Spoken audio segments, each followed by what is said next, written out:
Hai sahabat belajar, di kesempatan kali ini saya akan menjelaskan secara singkat bagaimana sih sejarah awalnya dari bendera merah putih, yaitu bendera dari negara kita sendiri, yaitu bendera Indonesia. Kita seringkali hanya tahu bahwa merupakan lambang negara kita, tapi kita tidak tahu bagaimana sejarahnya. Untuk itu, di sini saya akan menjelaskan secara singkat sejarah dari bendera merah putih, yaitu bendera kita.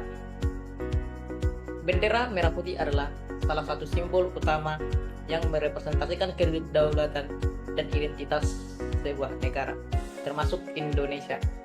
Nah, sebagai simbol nasional, bendera ini adalah bukan hanya sebatas selembar kain berwarna-warni, tapi juga merupakan lambang yang sangat sakral dan bermakna sejarah dan perjuangan.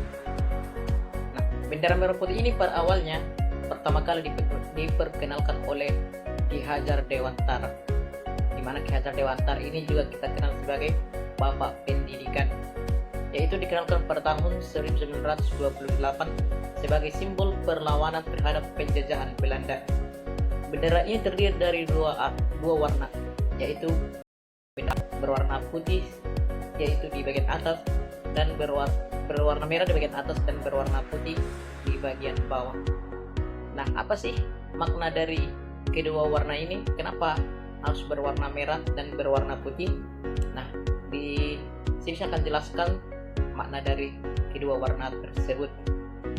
Warna merah dan putih yang terdapat pada bendera negara kita ini berasal dari mitologi Austronesia, yaitu yang melambangkan tanah dan langit, di mana tanah bermakna tempat kita berpijak dan langit yang kita junjung. Merah pada sangsaka merah putih bermakna, yaitu di bendera kita sendiri, yaitu berwarna merah bermakna sebagai pemberani, dan berwarna putih yang bermakna sebagai kesucian.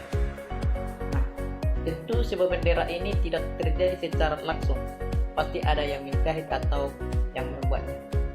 Bendera merah putih, yaitu bendera negara kita itu, pertama kali dijahit oleh Ibu Fatmawati dengan bahan katun Jepang, yaitu pada saat itu bendera yang dijahit itu berukuran 276 kali 200 cm, yaitu tepatnya pada tahun 1944. Namun sebelumnya bendera merah putih ini sempat dipotong menjadi dan dibawa oleh Hussein Mutahar yang merupakan ajudan Soekarno. Hingga kondisi aman baru bendera dikembalikan dan disatukan. Nah, di masa kemerdekaan, yaitu tepatnya pada tanggal 17 Agustus 1945, saat Indonesia menyatakan kemerdekaannya, Presiden Soekarno dan Wakil Presiden yaitu Muhammad Hatta mengibarkan bendera merah putih di Jakarta. Pengibaran inilah yang menjadi momen penting dalam sejarah Indonesia modern.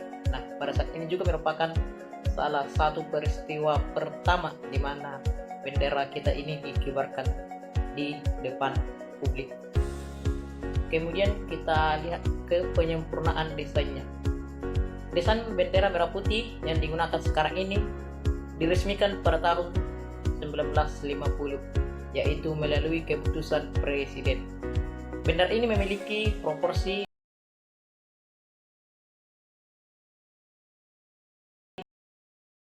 yang tadi saya jelaskan, yaitu berwarna putih di bagian atas, berwarna merah di bagian atas, dan berwarna putih di bagian bawah, serta lambang Garuda Pancasila di tengah-tengahnya, yaitu yang didesain atau diresmikan pada tahun 1950 oleh Soekarno. Kemudian kita lihat ke pengibaran bendera ini pertama kali di mana sih? Nah, bendera Indonesia pertama kali dikibarkan saat Presiden pertama Indonesia, yaitu Soekarno, mengikrarkan proklamasi Indonesia di Jalan Pegangsaan Timur nomor 56, yaitu pada tahun 17 Agustus 1945, sesuai dengan yang saya sebutkan tadi, bahwa di hari kemerdekaan itulah bendera merah putih dikibarkan untuk pertama kalinya. Saat itu diselenggarakan upacara pemasangan dan penurunan bendera di Istana Negara setiap tahun pada tanggal 17 Agustus untuk mengenang jasa para pahlawan dan mensyukuri kemerdekaan Republik Indonesia. Jadi sejak saat itu, makanya kita setiap tanggal 17 Agustus kita selalu melakukan upacara penaikan dan penurunan bendera di Istana Negara. Nah, untuk penggunaan sehari-hari bagaimana? Bendera merah putih dianggap suci dan harus diperlakukan dengan hormat. Di Indonesia sendiri, bendera ini dikibarkan di kantor-kantor pemerintahan, sekolah-sekolah, dan tempat umum pada hari-hari peringatan nasional atau pada hari-hari besar lainnya. Jadi kita tidak sembarangan dalam menggunakan bendera ini. Kita tidak boleh menggunakannya di ladang ataupun di tempat-tempat yang tidak seharusnya, karena ini sudah ada aturannya. Nah, untuk pengakuan internasional terhadap bendera negara kita bagaimana? Bendera merah putih diakui sebagai lambang resmi negara Indonesia di tingkat internasional dan digunakan dalam berbagai forum internasional seperti dalam konferensi PBB dan olimpiade besar seperti ASEAN. Nah, bendera merah putih, jadi bendera merah putih bukan hanya sekedar simbol nasional, tetapi juga menjadi pengingat akan perjuangan bangsa Indonesia dalam meraih kemerdekaan dan mempertahankan persatuan. Bendera ini tetap menjadi simbol kebanggaan dan identitas bangsa Indonesia saat ini.